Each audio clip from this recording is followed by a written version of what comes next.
Right, welcome to the first day of Christmas week, and I'm sorry that I said I was going to get patch done in a mini video series and then only did 2 videos. He's in now. We're going to crack on with this and hopefully make him daily usable by January. So what I'm going to do today is remove the heater box. I have no idea how it comes out. So we're in this together. Because I've left it so long, I think that's like mushrooms have grown in the carpet. Ew. I really don't like mushrooms. So how does this thing come out? Okay, so we got nut and bolt bracket there. Obviously we got heater hoses and ducts and stuff, so I'm probably gonna make a mess of coolant in here. I mean, the reason it doesn't work is quite clearly the motor isn't plugged into anything. But I want to take it out, clean it up. It hasn't worked ever since I've owned the car, so if I can clean it out, test it all on the workbench. So this side, I'm assuming we've got the cable there, will just pop out. This is pretty, yeah, there's another bracket on there. So I'm going to start by undoing those 2 brackets, and then I doubt that's all that holds it in, but let's see. Right, so before I take the heater out, I need to drain out what coolant is in there. So I've taken off 2 heater hoses. I have an airline. I've done this with my mouth first, to be honest. I'm now doing this with an airline. So I'll block that off with that.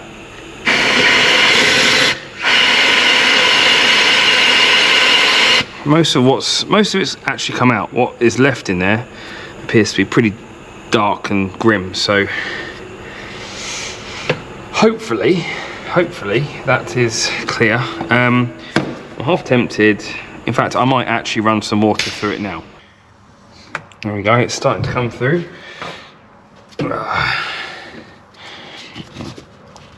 It's more of a trickle than anything else. It's definitely a nice, well, I don't know, it's an orangey colour. I was going to say it's like a light brown, but so I'll grab the airline. I don't want to use too much pressure in this because I don't want to damage anything if it is rusty. And potentially, oh, okay, something big came through then.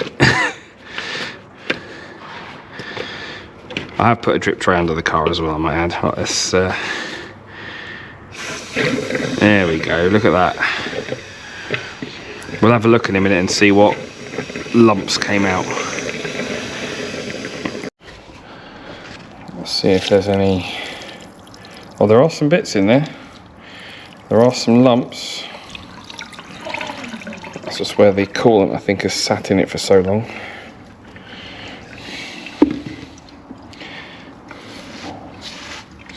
It's not too bad. It's all breaking up on my fingers, to be fair, so we shan't be too concerned about that. I think that's whatever was blocking it, you saw shot out there. So next step, pull the heater matrix out. Okay, so it's got little L-shaped brackets, like this, that go on either side like that, which you saw earlier. I've removed this one completely, that's this side. This one I managed to then prise off. It hooks in at the top, as you can see here, where those 2 screws were. Just going to save those, oh no, they're down there now, washers. So all I've got to do now is take the heater hoses off, which I'm probably going to replace because they are rock hard. And then it's off. Let's get to give this a wipe down, get it up on the bench and see if it actually works. Right, it's out finally. These are the like outlets, I suppose, that go to your feet and to the dashboard. As you can see, they are knackered and completely utterly pointless, so I'm going to throw them away, get new ones. From what I can see, let me grab a torch. From what I can see of the heater matrix inlet, you're not going to be able to see that in the video at all, are you? It actually looks alright. It's a little bit, I will flush it out, but there's no major rust in there. The actual fan itself, if I grab a screwdriver, that spins free, doesn't make any noise. Noises you can hear there is the screwdriver slipping. So yeah, I think this is going to be very much salvageable as long as I can get the motor to work. So what I'm going to do is get rid of these. They're utterly useless. Possibly take this panel off, give everything a bit of a clean up. I will grab a battery and just quickly bench test the motor. So let's do that now before I strip it all down. I was going to power probe, but this will be hopefully just as good. Well, clearly that works. Okay, that's it's a bit noisy, but who cares? Actually quite happy with that. Yeah, okay, so it's just a case of cleaning it up, figuring out what wires go where. Probably this one will be a switched live, probably ignition fed. That will then supply, well, probably one side of the motor. I've got to figure out which way around it goes, because the motor being only 2 wires, if you wire it in one way, it will spin one way. Wire it the other way, it will spin backwards. So I've got to make sure I'm wiring it the right way. Those two do seem to fit together. That's now sort of blanked off. So my guess is supply into the toggle switch under there. So that'll be an on-off switch, and then one of the so that'll supply power to the motor. That'll be supplying, and then that'll just be grounded out. I don't know if that's the case or not. It is a bit weird that, well, it did say off there before I just rubbed my finger on it. It says car screen off, so I don't know why there's a toggle switch as well, or even if that's original. But let's get cleaning up and see what we find. Okay, so I've taken these side panels off for a bit of access, and I've taken this front panel, which was just an extra screw. And it's so simple how it works. I love British engineering. This is brilliant. So when you move this, I don't know if you can see on this plate, there's like some little points on there. This is sprung loaded up against that, so that's why it locks in each position. And all it's doing is moving a flap to direct the airflow, which I say is just utterly brilliant. Absolutely love that sort of thing. In terms of wiring, you can see, if I grab my torch, it might be a bit easier for you. You can see that we've got our green wire going into one side of the switch, and then the little black wire on the other side of the switch there. So yes, that is exactly what I thought. Power in, power out to the fan, and then ground the other side. And it is that simple. So all I've got to do is clean this up, maybe, I don't know, I'll give it a bit of paint, see how well it cleans up, and get new ducting. I don't know if we should have vents in, for the window up there. Yes, they are. That one's there. Is that one there as well? Yes, they are. So it is just the ducting I need. Put it all back together. So yeah, relatively straightforward. Ta-da! It looks shit, but it looks better than it did. So all I've done is wire brush it to get the worst of the shit off. Scotch Brite, satin black. Like I said, it looks alright for a patch. So what I'm going to do now, you can see I've taken off these plastic bits, left them off for a minute. They need probably just cleaning, to be honest. I've ordered some new ducting. That's coming tomorrow. So my plan was to leave these off for now, fit that back in the car, and then later in the video, or tomorrow for me, fit all this lot back in with the ducting. So yeah, next step is literally to put this back in the car. How hard could it be? This is now in. I've lost the screw for this side. Sorry, I've lost the nut for this side somehow. It is definitely fiddly. There are more than 2 holes, which I didn't realise until just now. But yeah, that's kind of good enough. There's a lot of dust on there. It kind of matches the rest of the dash now, just a shit paint job. But yeah, pleased with that. I actually prefer the look of that to how it was before. I think I'm going to give up for today and come back to this tomorrow, which for you is now. Right, so while we wait for new heater hose to arrive, that one's actually not too bad, so I think we'll keep that one. I actually wanted to remove this heater valve. As you can see, it looks pretty manky. The cable doesn't move, so it's either seized or the valve is seized. And since it's 2 little screws, I don't know if you can see, I'll grab my torch. There's two little nuts on there, so I'm going to just whip that off And while we're in here, let's give that a clean up, see if we can free that off. So I have two concerns with this. Number one, if I actually move that, you can see water coming out of this end, which it shouldn't, because there's actually a diaphragm in there.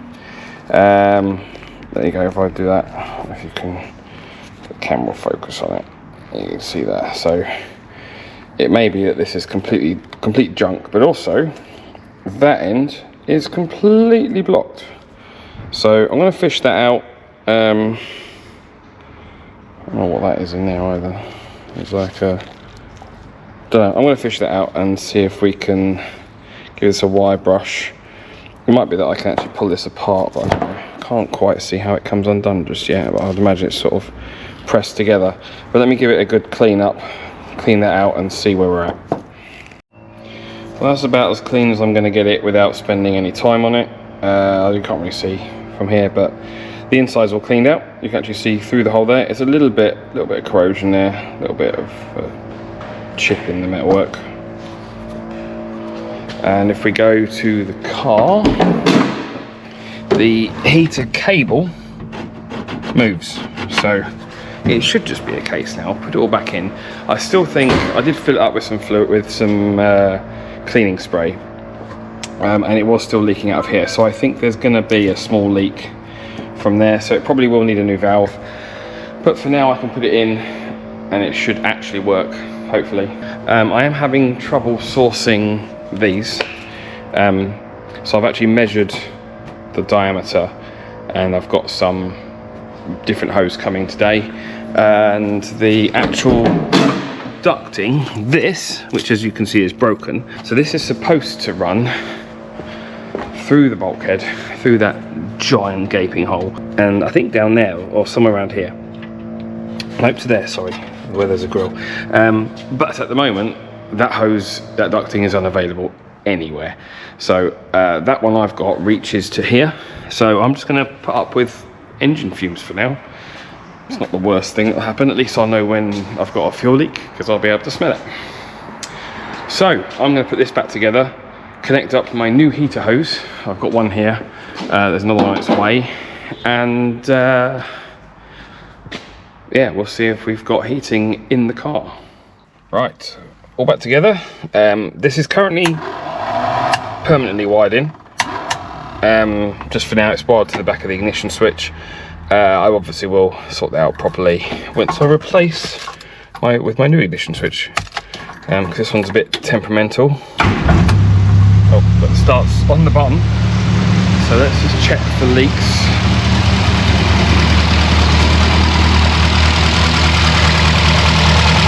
Yeah, it looks like we're definitely leaking. Let's get a bit of brake cleaner on that. Check it's not just residue, which I very much doubt that is.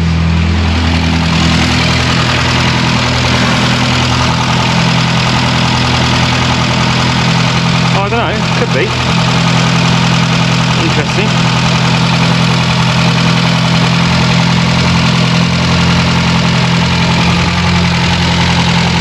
Definitely leaking from that side. There's a little drip there, but it'll do for now. Right,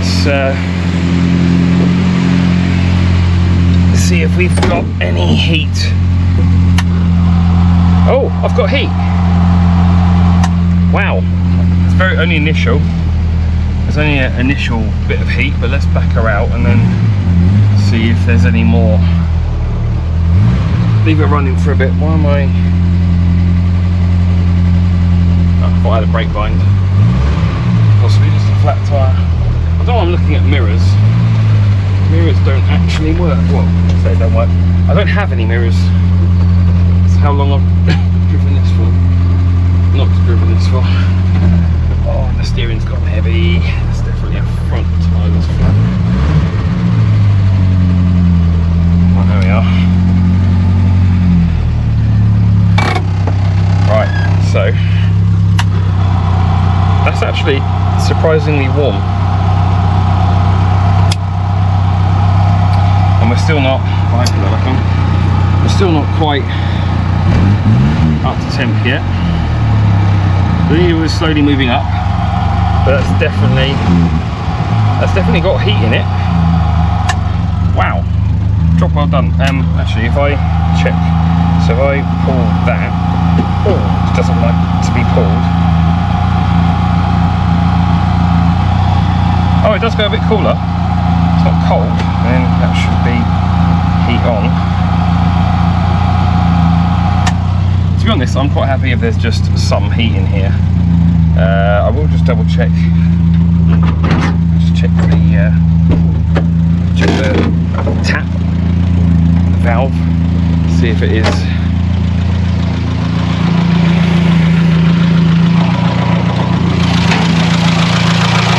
Oh, to be honest, that looks drier. That's dry. Okay, well, maybe there isn't a leak. Maybe it was just residue. So, job well done. Tick that off the list. If I'd known it was going to be that easy, I probably would have done it a lot sooner. But yeah, that's nice and warm. Thanks for watching. I will see you next time.